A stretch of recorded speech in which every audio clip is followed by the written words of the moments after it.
शुरू करते हैं। जो आपका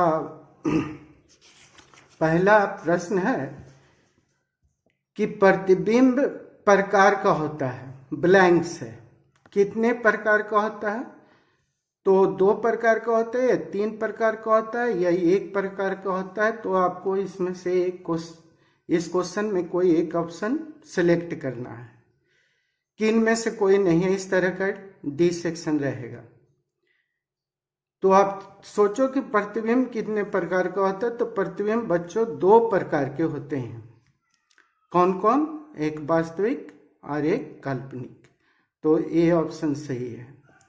काल्पनिक प्रतिबिंब हमेशा होता है, कैसा होता है? उल्टा होता है, सीधा होता है, दोनों होता है। तो उल्टा होगा या सीधा होगा? तो इसको काल्पनिक प्रतिबिंब हमेशा सीधा। आप शॉर्ट में याद रखोगे, का से काल्पनिक, सी से सीधा, यानी काशी। काशी से आपको स्पष्ट क्लियर हो जाएगा कि जब भी काल्पनिक यानी का आएगा तो सी भी आएगा, यानी सीधा। ठीक है, तो बी आंसर सही है। वास्तविक प्रतिबिंब हमेशा क्या होता है बताना है। उल्टा होता है, सीधा होता है, दोनों होता है। यानी सीधा होता है कि उल्टा होता है? तो आंसर होगा इसमें वास्तविक जब भी रहे तो बा, और आंसर होगा उल्टा। तो आप बा ऊ करके याद रखिएगा, बा ऊ जब भी वास्तविक आए तो उल्टा ही होगा आंसर आपका। ठीक है। आवेश प्रकार का होता है, कितने प्रकार का होता है? 2 प्रकार का या फिर 3 प्रकार का या 4 प्रकार का? तो आवेश 2 प्रकार के होते हैं, 3 प्रकार के नहीं होते, ना ही 4 प्रकार के होते हैं। 2 प्रकार का, धन आवेश और ऋण आवेश। लेंस की क्षमता P बराबर क्या होता है? 2 × F होता है, 1/F होता है, या फिर D/2 होता है? तो इसमें सही आपको चूज करना है कौन होगा। तो ये बच्चों यहाँ पे आपका लेंस की क्षमता फोकस दूरी के व्युत्क्रम को कहते हैं। तो व्युत्क्रम 1/F, तो यहाँ पे आंसर आपका बी होगा, ए। द्वितीयक वर्णों की संख्या कितनी है? 2 है, 3 है कि 7 है? तो द्वितीयक वर्णों में 3 वर्ण आते हैं, तो आंसर 3 होगा। श्वेत वर्णों की संख्या कितनी होती है? श्वेत यानी उजला जो होता है, यानी सूर्य का प्रकाश में कितने वर्ण हैं? तो आप सीधा आंसर लगाइए 7। नेक्स्ट क्वेश्चन है कि फोकस दूरी की वक्रता त्रिज्या होती है, आधी होती है, दुगनी होती है, या 3 गुनी होती है? कौन इसमें से बच्चों सही आंसर है?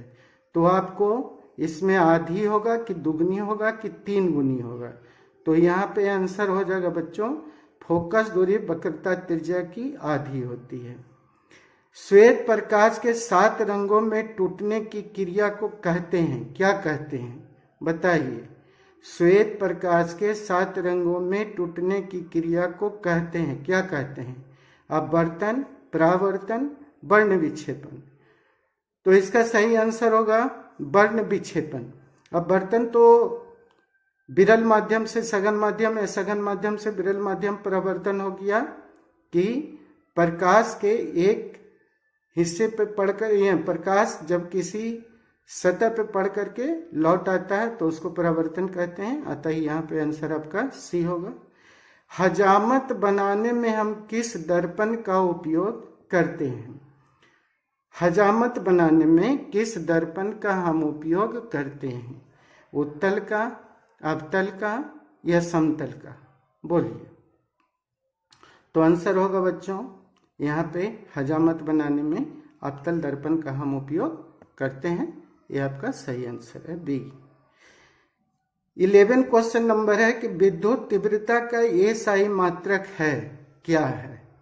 एम्पियर है, ओम है, कि वोल्ट प्रति मीटर है? बताओ बच्चों कौन है, बताइए कौन है, ट्राई कीजिए।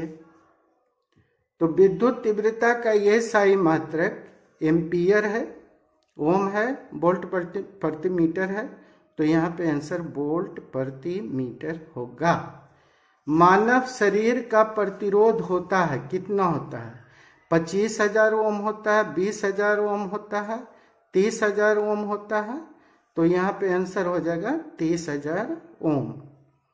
नेक्स्ट आपका है, जो देखिए कौन है, तो नेक्स्ट है आपका चुंबकीय फ्लक्स का SI मात्रक होता है। तो चुंबकीय फ्लक्स का SI मात्रक ओम होगा, एम्पियर होगा या वेबर होगा? तो बच्चों इसका सही आंसर होगा वेबर, सी। अस्थायी चुंबक बनाने में उपयोग होता है, किसका उपयोग होता है? लोहा का, इस्पात का या निकेल का? तो जो हम अस्थायी चुंबक बनाते हैं बच्चों, उसमें हम किसका उपयोग करते हैं?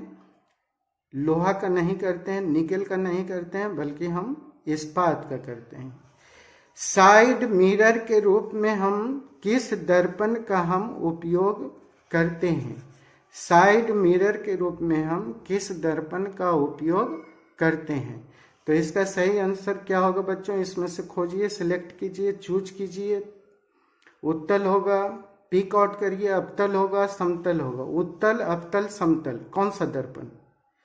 सही आंसर होगा साइड मिरर के रूप में हम अवतल दर्पण का उपयोग नहीं करते हैं, उत्तल दर्पण का हम उपयोग करते हैं। ठीक है। नेक्स्ट, चुंबक में ध्रुवों की संख्या कितनी होती है? 2, 1 या फिर 3? सोचिए, चुंबक में ध्रुवों की संख्या कितनी होती है? 1 होती है, 2 होती है या फिर 3 होती है? तो यहाँ पे सही आंसर होगा बच्चों, चुंबक में ध्रुवों की संख्या 2 होती है। डायनमो किस सिद्धांत पर कार्य करता है? डायनमो किस सिद्धांत पर कार्य करता है? धारा के प्रभाव पर, प्रेरित विद्युत धारा पर या विद्युत चुंबकीय प्रेरण पे? तो इसका सही आंसर होगा विद्युत चुंबकीय प्रेरण पे। प्रकाश के अपवर्तन के नियम है, कितने नियम हैं? 2 हैं, 3 हैं या फिर 1 हैं? तो इसमें से प्रकाश के अपवर्तन के या परावर्तन के, ये दोनों 2 ही नियम हैं बच्चों, इसे समझ लीजिए अच्छे से। प्रकाश के अपवर्तन और परावर्तन दोनों से अगर कोई भी प्रश्न पूछता है कि कितने नियम हैं, तो आप आंसर ए लगाओगे, 2 नियम। हीरा का अपवर्तनांक होता है, कितना होता है? 1.42, 2.42, 3.42? तो सही आंसर होगा 2.42, बी। प्रकाश तरंग उदाहरण है, किसका उदाहरण है? बताओ बच्चों। ध्वनि तरंग का, विद्युत चुंबकीय तरंग का, प्रस्रव्य तरंग का? प्रकाश तरंग उदाहरण है ध्वनि तरंग का, विद्युत चुंबकीय तरंग का कि प्रस्रव्य तरंग का? तो सही आंसर होगा इसका विद्युत चुंबकीय तरंग का उदाहरण है। और लास्ट क्वेश्चन, यानी 21 नंबर जो आपका क्वेश्चन है बच्चों, वो है सर्च लाइट का परावर्तक सतह होता है, कैसा होता है?